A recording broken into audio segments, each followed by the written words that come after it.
What's up, SledSend listeners and viewers? You can tell that we are someplace super special. We just made it to Rigby last night, and we're about to do a tour through Klim with Dustin. And we've got returning podcast guest and the official first ever SledSend athlete here with us. He's going to join us through the tour. Yeah. We're going to do some podcasts, and yeah, it's currently like 4 degrees outside, so the cameraman's thrilled about that. It's freezing. But yeah, super excited to get to tour Klim and see what it's all about from the inside. So let's go in. How are you doing, guys? Hey. Welcome to Klim. Tyler, nice to meet you, man. I'm Kobe. Pleasure. Nice to meet you. Yeah, so excited to have you guys here.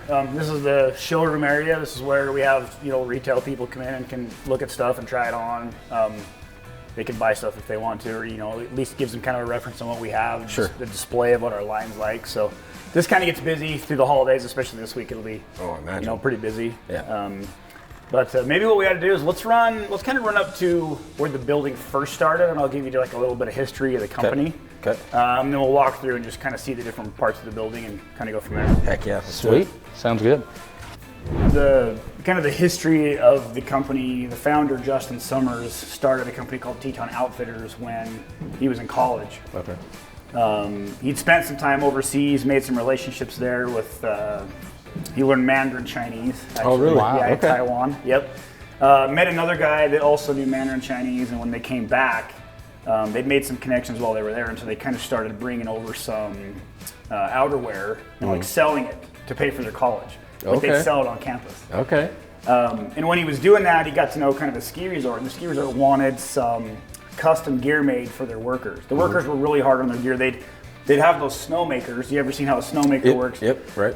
They've got these big hoses that supply water. Well, they'd have hose clamps on those hoses, and as they pull them, the hose clamps would cut their jackets. Yeah, okay. So it was like, well, we can make a jacket that will be more durable for that, put some Kevlar on there or something. And so he got a contract to build gear for these ski resorts.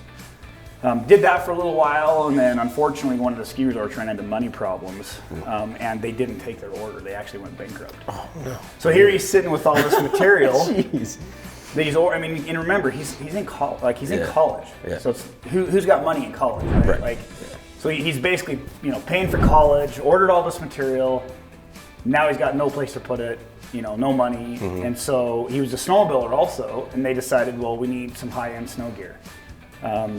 About what year was this? That would have been 98, 99 in there. Because I believe Klim was started in 99. Okay.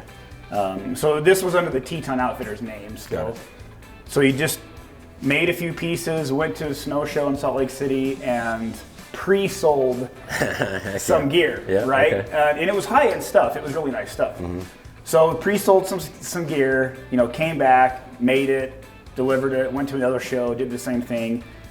So the first year it was Teton Outfitters, and when he realized this had potential, he created the brand Klim. So then they went in, they bought, there was an old North Face factory that went out of business, or they were closing down, and so he bought some of the sewing machines. And so all the original stuff was actually originally built in the United States, some of it here in Rigby, some of it they contracted to some other factories here in the United States, but that's how the company got started. A true just from the ground up business, just an idea and just kind of grit to make it happen. Yep. Whatever it takes. So from there, he got done with college, moved back to Rigby, rented a little old 100-year-old building downtown, and they worked out of there. And just started to grow it. I think it was 4 or 5 years into it when they built this building. Okay. So it would have been like that 2005 time frame. So is there any backstory to the name of Klim?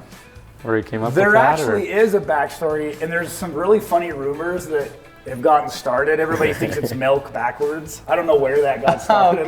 Okay. It's never thought about that, but yeah. Never thought about it. They were definitely a little more creative than that, than milk backwards. No, so they had some marketing classes, and he'd read some marketing books, and they knew that there were some keys to making brands stand out.